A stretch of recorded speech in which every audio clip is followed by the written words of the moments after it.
அமைச்சர்கிட்ட 2-3 தடவை போய் நேரடியா பார்த்து எங்களுடைய குறைகளையும் கோரிக்கைகளையும் சொல்லியிருந்தோம்.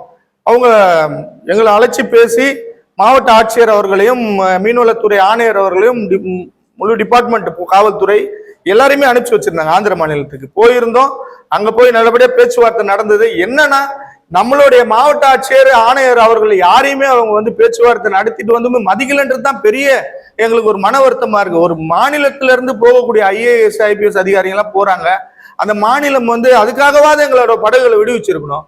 எந்த விதமான செயல்பாடுகளும் இல்லை. எங்களுக்குமே என்ன கேட்கிறோம்னா, அவ்வளவு மோசமான சூழ்நிலையை அவங்க ஏற்படுத்தும் போது நம்ம மாநிலம் ஏன் ஆந்திர மாநிலத்தில் பிடிக்கக்கூடிய மீன்களை இங்க தடை செய்யக்கூடாதுன்ற கேள்வியை தான் நாங்க நம்மளுடைய தமிழக அரசுக்கு நாங்க கோரிக்கையா வைக்கிறோம். அப்படி நம்ம வைக்கும்போது நாங்க மீன் பிடிக்குவாங்க போறது இல்லை, உங்களோட பொருட்களை இங்க கொண்டு வராதீங்க. அப்ப நாங்க பிடிக்கக்கூடிய அந்த கொஞ்சம் மீன்களா இருந்தாலும் எங்களுக்கு உரிய விலை கிடைக்கும்.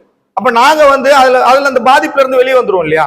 மீன் பிடிக்கிற மீன்களையும் இங்க விற்பனை செய்யணும், நாங்களும் போய் மீன் பிடிக்க கூடாது, அவங்களும் இங்க மீன் இதெல்லாம் ஒரு கடந்த 50 ஆண்டுகளாக அண்ணன் தம்பியா இருந்த மீனவர்கள் நாங்க. அவங்க இங்க மீன் பிடிக்கிறாங்க. ஆந்திர மீனவர்கள் இதுக்கு எதிர்ப்பு தெரிவிச்சிருக்காங்களா? கண்டிப்பா சார், கண்டிப்பா எதிர்ப்பு தெரிவிச்சிருக்காங்க. ஆந்திர மீனவர்கள் இங்க நாங்க அண்ணன் தம்பியா இருக்கோம், குடும்பமா இருக்கோம், நாங்க இங்கதான் எங்களோட வாழ்வாதாரம். பல பல குடும்பங்கள் இங்க மீன் பிடிக்க இருக்காங்க. எல்லாருமே ஒற்றுமையா இருக்கும். ஆனா அரசாங்கம் தான் இது நடுவுல இருந்து இல்ல நாங்க விட மாட்டோம், படகு விடுவிக்க மாட்டோம். சரி, ஒரு படகு பிடிக்கிறீங்க, அதனோட விஷயம் என்ன நடவடிக்கை எடுக்கணும்?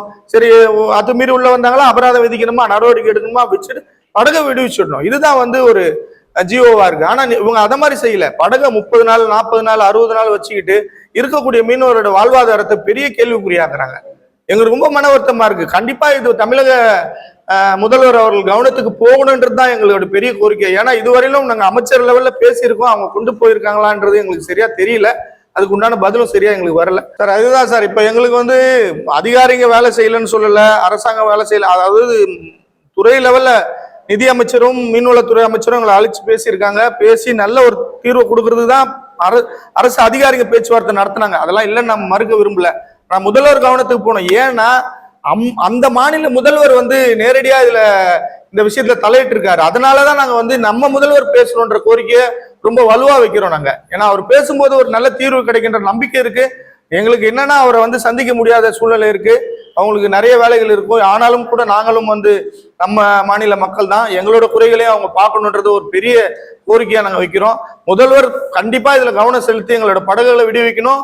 அந்த மாநிலத்து முதல்வர்கிட்ட பேசி ஒரு நல்ல தீர்வை ஏற்படுத்தி எப்பவும் போல நாங்க மீன் பிடிக்கிற அந்த பகுதியில மீன் பிடிக்கக்கூடிய விஷயங்களை எங்களுக்கு செஞ்சு கொடுக்கணுன்றதை கேட்டுக்கிறோம். நன்றி. இது போன்ற செய்திகளை தொடர்ந்து பெற நம்ம வேர்ல்ட் பிரின்ஸ் சேனலை மறக்காம சப்ஸ்கிரைப் அண்ட் ஃபாலோ செய்து கொள்ளுங்கள்.